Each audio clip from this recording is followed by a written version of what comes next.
We all want to believe in something bigger than ourselves, something that gives our lives meaning and direction. Especially the promise of a better tomorrow. It's a universal desire, transcending cultures and borders. For thousands in China, that hope was embodied by Qian Zhimin. She emerged as a beacon of possibility in a rapidly changing world. She wasn't just a businesswoman. She was the so-called goddess of wealth, inspiring trust and dreams of prosperity. Her story was one of rags to riches, a narrative that captivated the masses. Qian dazzled crowds with talk of government backing and digital riches, making ordinary people feel seen and included. Her speeches were filled with promises of a brighter future, a future where everyone could share in the wealth. Her confidence was magnetic, her promises irresistible. People were drawn to her vision, believing that she held the key to their financial freedom. People entrusted her with their life savings, convinced she could lead them to financial freedom. They saw her as a savior, someone who could transform their lives. But beneath the charisma was a carefully crafted illusion. Qian's empire was not built on solid ground, but on the shifting sands of deception. Qian's empire was built on faith, not facts, a movement fueled by hope, but destined for heartbreak.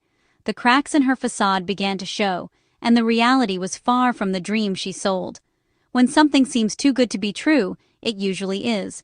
The warning signs were there, but they were overshadowed by the allure of quick riches.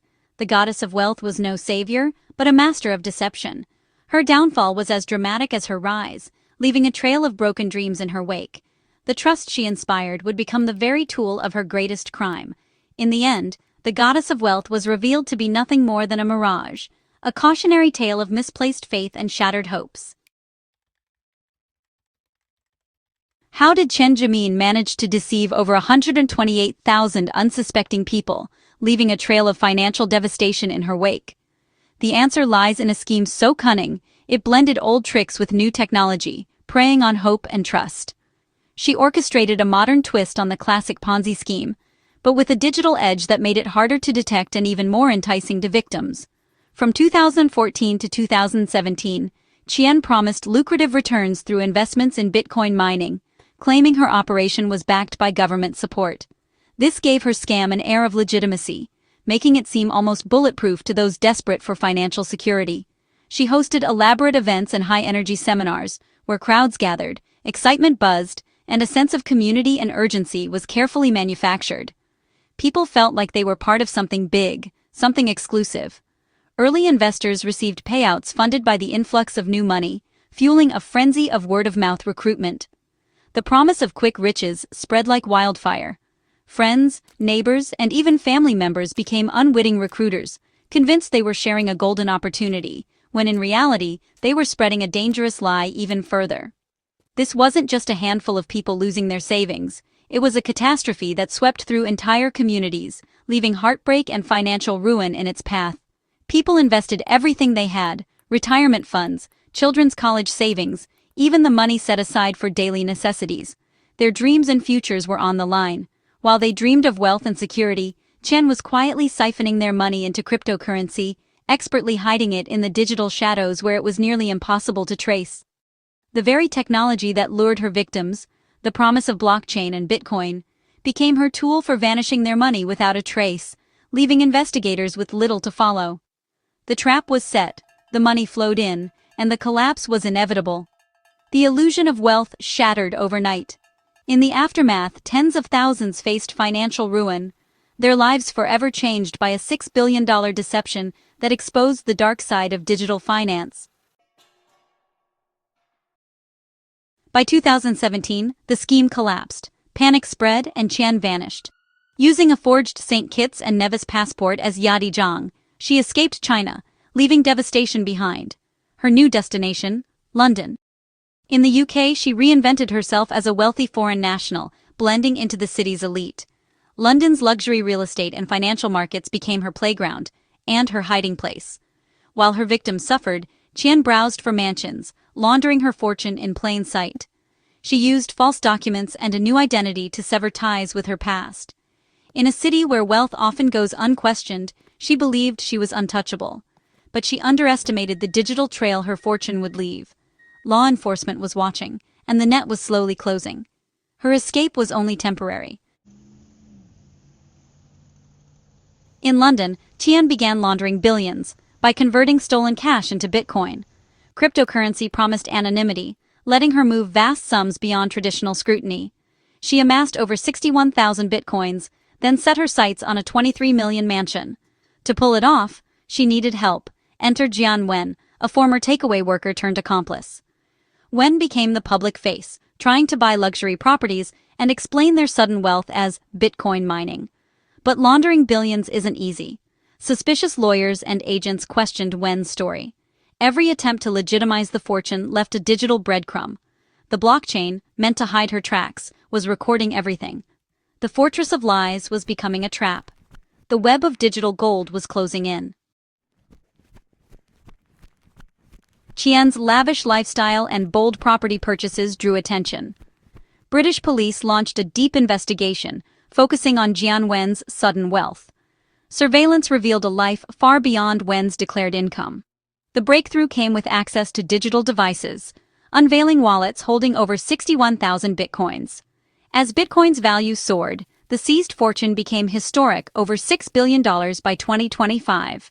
The blockchain provided an unbreakable trail, linking the Ponzi scheme in China to laundering in London. The very technology Qian trusted for secrecy became her undoing. In April 2024, after years of work, police arrested Qian Zhimin. The goddess of wealth was finally in custody. Police seized even more assets, millions in cash, gold, and crypto. The walls built on lies and stolen money collapsed. The great escape was over. Justice was closing in. With Qian Zhimin in custody, the legal reckoning began at London's Southwark Crown Court. The evidence was overwhelming: digital records, financial data, and witness testimony. On September 29, 2025, Qian pleaded guilty to acquiring and possessing criminal property. The woman once worshipped as a visionary now stood exposed as a calculated criminal. Her accomplices faced justice too. Jian Wen was sentenced to over 6 years, and others admitted their roles. Today, November 10, 2025, Qian's sentencing hearing begins. She faces up to 14 years in prison, a sentence that can never truly repay the suffering she caused. For her victims, the story is far from over. Behind the headlines are 128,000 shattered lives. Each number represents a person, a family, a story forever changed. These are not just statistics. They are the faces of heartbreak, the voices of loss, and the silent cries that echo long after the news cycle moves on. These weren't faceless investors. They were families, workers, and retirees who trusted Qian with their dreams. Many had spent years saving every yuan, hoping for a better future for their children or a peaceful retirement. Their trust was not just financial, but deeply personal. She stole not just their money, but their futures and peace of mind. The sense of betrayal runs deep, leaving wounds that may never fully heal. For some, the loss meant giving up lifelong dreams, like sending a child to university or buying a first home. The heartbreak is immense: families torn apart, marriages ended, and communities left in shame and isolation. Neighbors who once supported each other now avoid eye contact, bound by a shared sense of loss and embarrassment.